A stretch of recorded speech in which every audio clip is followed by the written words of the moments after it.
What a British Grand Prix that was. Lewis Hamilton somehow won the British Grand Prix. What do I mean? Tune in to find out next. Welcome to Peter on Pole. My name is Peter. We are back in pole position. If you are a first-time viewer, welcome to the channel. And if you're a regular, welcome back. Oh my goodness. I'll tell you what, I was sleeping through the British Grand Prix. No, I wasn't really sleeping, but you get my drift. What a long race it was. But mate, the drama picked up right at the end. Oh, my predictions have kicked into gear, didn't they? Hulkenberg didn't even start the race. Never mind first out. He didn't even start. Oh, car could not fire up. Apparently the mechanics couldn't fire up the racing point. And boy, that was not good. We did not get to see Hulkenberg race on his return back to Formula One. Charles Leclerc, another prediction. I said he'll be on the podium, and by God, he's in the podium. He's finished in third place. Unbelievable. Well done to Charles Leclerc. Man, Ferrari and Racing Point, they've not had a good weekend as such, but there is things to talk about. Max Verstappen, could you have won this race? Oh, could you have done it?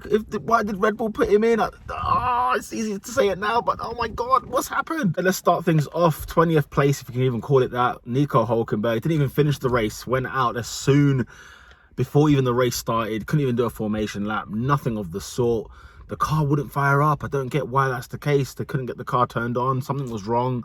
Some sort of power failure. I don't know what it is. They just couldn't even get it started. Oh, so sad for Nico Hulkenberg. Hopefully next week's Grand Prix, again at Silverstone, hopefully Nico gets to drive in that car. We'd like to see him. I mean, we wish Sergio Perez well. We do wish that he comes back. Obviously, he was tested positive for COVID-19, in case you weren't aware. And so he's been in isolation for 7 to 10 days. He's fine, absolutely fine. Had no symptoms, just was tested positive. But, yeah, Nico Hulkenberg, man, didn't even get to see him drive. And to be fair, in practice and qualifying, man, the guy was, it looked like a guy who'd been away for a little while. I mean, he's only missed 3 races, really, but he's been away for like 7 months from the Grand Prix circuit. Hopefully, we'll see Hulkenberg in Silverstone next weekend. Oh, and by the way, the Racing Point, I think I'm getting close to fed up with all this pace. With all this pace, they seem to be lacking. Like, where is it on race day? I can't find it. I can't see it. Lance Stroll was struggling all race. I'll get to him in a bit. 19th place, Kevin Magnussen. Oh, he did not have a great race, did he? He was absolutely taken out by Alex Albon, another man who I'm getting fed up with as well. Woo! Yeah, Magnussen didn't have the greatest of races. Lap 1, his race was over thanks to Alex Albon. For goodness sake, that boy. Yeah, Magnussen out, unfortunately. Oh, ended his race so soon. So soon. Lap 13, Danny Kvyat, also spun out. He had a horrible spin as he was turning into 19. I think it was turn 15. I can't remember what no, turn 11. It was like turn 11.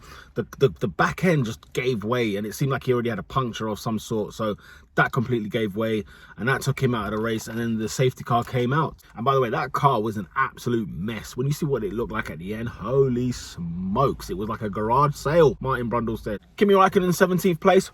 Not much more to say about that. Romain Grosjean, I tell you what, man, he had a good race, to be fair. He had a decent race, let's say, because after the first safety car, everybody goes into the pits, change their tyres. Romain Grosjean didn't decide to do that. He ended up being 5th on the grid at some point without changing his tyres. 5th on the grid, and he was holding his own, to be fair, for quite a few laps. So big up to Romain Grosjean. By lap 37, though, those tyres were struggling, and he finished in 16th place. Latifi in 15th place. I mean, because of the cluster that happened towards the end of the race, tyres falling off everywhere, degradation, delamination, whatever you want to call it, you name it, it was absolutely a mazine. Latifi and Russell were sitting at the back of the grid most of the race. Because I was even questioning, I was like, where is this Williams pace at? I was putting right down in my notes, where are the pace? What's happening to them? Why is it on the race day? They are not great. But 15th place for Nicholas Latifi, and I haven't even mentioned George Russell yet. Giovinazzi had a very good start to the race as well. Lap 5 was up to like 13th place. Big up to Giovinazzi. Got a 5-second penalty later on. I don't even know what for. I think he went off the track, or he did something. He did something illegal. That's what I don't know. Carlos Sainz. P12, Carlos Sainz. The delaminating tyres. Is it about the tyres this weekend or what? It's about the tyres this race. The tyres for Carlos Sainz were just absolutely appalling.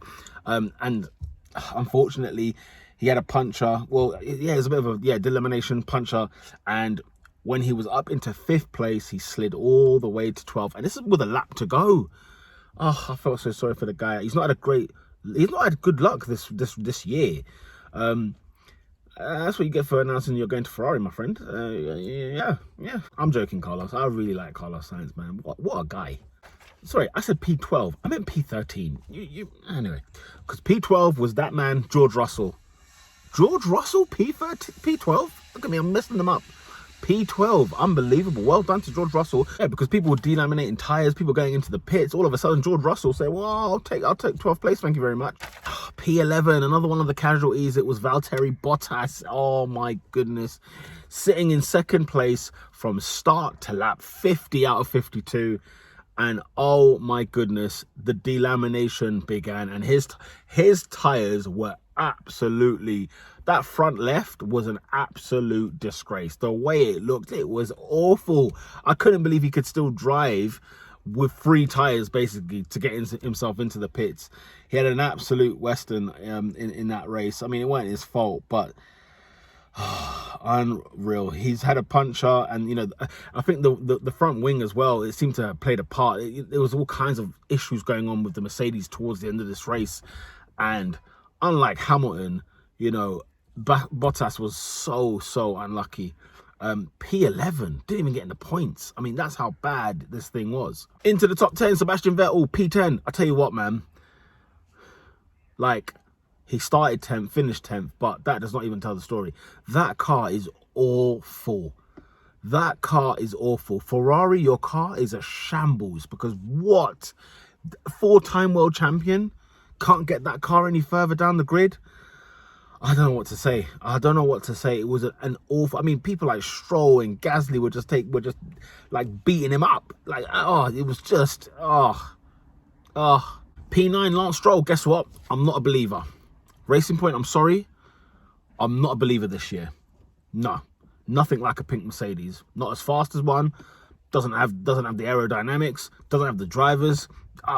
Not to be harsh, I like Sergio Perez. He's my guy, but besides him, Stroll, not a believer. Hulkenberg, I mean, poor lad. We didn't get to see him race, but I'm not a believer in the Force India in the Racing Point anymore. I'm not a fan of them. I just think it's all talk, no bark. All bark, no bite. That's the one I'm looking for. That's exactly what they are. P9? No, not good enough. Alex Albon, P8. My goodness me, Alex Albon. I tell you what, when he touched Magnussen at the start on lap 1, he had issues with his car later on in the race. So he went into the pits, jumped onto the hard tyre, went for the long stint, which paid dividends at the end. I mean, the guy was at the back of the grid, I think 17th at the time of the race. He was 17th, last car out because of the other 3 that had gone out. And he was piling his way through. I mean, his pace was unreal. When he come back from the back of the grid, his pace was unreal. You know, like 15 seconds this guy was gaining on cars. It was unreal. He was flying through the pack. Which makes him look good because of the way it ended, right? Because of the way it ended, it makes him look good. But that boy, yeah, I've had enough. I'm gutted. I'm gutted for one man and one man only, Pierre Gasly, who finished P7. I mean, he beat Albon. Like, okay, I get it. Albon has circumstances, went into the pit, went for the long straight, fair enough. But Gasly, by the way, all over the rear of Sebastian Vettel, he was absolutely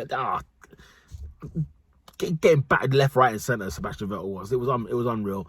But you know, he passed Stroll in that pink Mercedes. He passed Sebastian Vettel, and he was ahead of Alex Albon throughout the rest of the race. And fair play to Pierre Gasly. P7, thoroughly deserved. The AlphaTauri looked good, especially with what happened with Kvyat. They turned it round. Fair play to them, man. There. Big up to Pierre Gasly. P6, Sebastian Ocon. Big up to Esteban Ocon, man. Great racing, great stuff. P6, got some good points in there. It was a good day for Renault. P5, Lando Norris. Hey, man. Big up Lando Norris, man. With all the circumstances, with everything that was at hand, with everything in place, he looked after the car. He was steady. He did a bit of overtaking that we like to see. Lando Norris was on form today. I liked what he done. Didn't have the greatest of starts because he was going at Carlos Sainz and even Leclerc, and then he kind of fell back because he had to brake a little bit stronger. Ricciardo had passed him and so on. But he was doing very well, man. He had a good race. He had a very mature race, and one thing I like about Lando Norris, he looks like a kid, I know, but man, he's a mature driver, man. He knows how to drive the car. He's good in an F1 car. Long may his form continue. P4, Danny Ricciardo, that's what I'm talking about. Yes, Dan. Oh, future McLaren man next year. I can't wait to see him in that car. Danny Ricciardo, P4, fantastic. The guy was superb on the circuit. The guy drove the car well with everything that Renault is. Oh, he did wonders. He did absolute wonders. Danny Ricciardo, yes. Onto the podium now. P3, Charles Leclerc.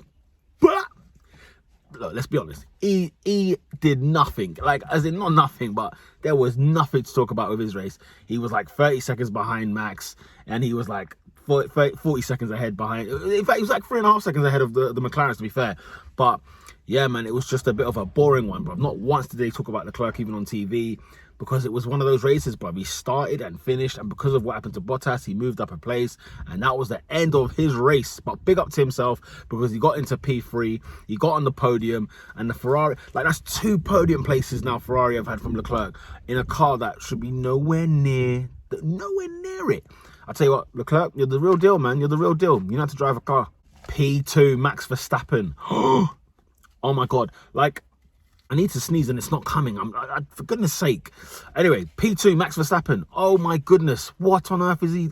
Like, what a race he's had. I mean, I don't even say he didn't even have a good race. It was the most boring race for him in his entire career, I'm sure. He was even on team radio telling his engineers, remind me when to drink some water. I mean, this was the level of which it was at.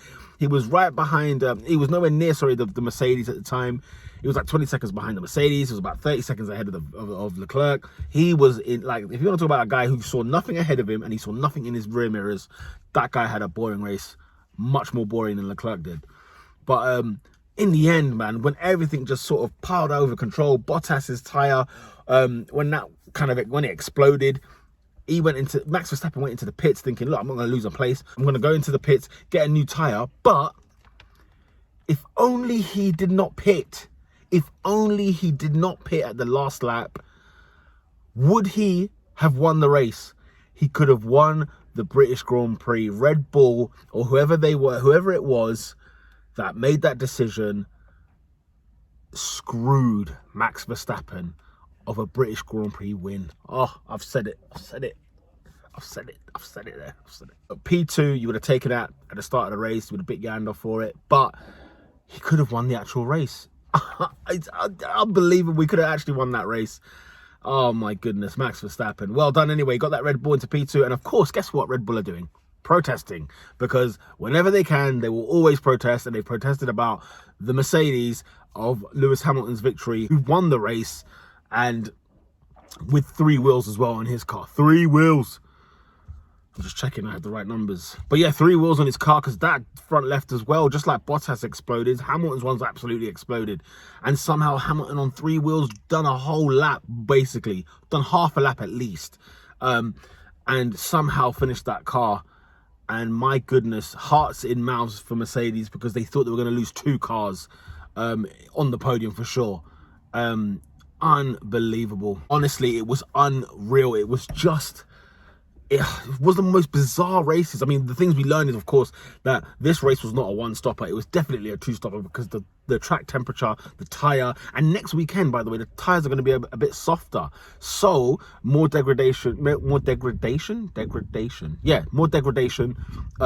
So, we're definitely going to have a 2-stopper. The weather is going to be in the 30s of degrees Celsius. Oh, it's going to be more of this. It's just a shame this all happened towards the end of the race, where not too much could happen, but still something did. But man, oh man, what a British Grand Prix it was. Hamilton on pole, Max Verstappen second, Leclerc third. The retirements, of course, Nico Hulkenberg, Kevin Magnussen, and Danny Kvyat. Boy, but it was still a decent race nonetheless. There was lots to talk about. If you like this video, please make sure you share, like, and subscribe. And watch out for the top 3s, my top 3 worst drivers of the day, the top 3 best drivers of the day, as well as the fun facts of the British Grand Prix. And we'll be back again, Silverstone next week. So more racing to come. And just for the record, Arsenal did win the FA Cup for the 14th time. Get it! Share, like, subscribe. It's Peter on pole. Thank you for watching this video. And with that said, ladies and gentlemen, lights out.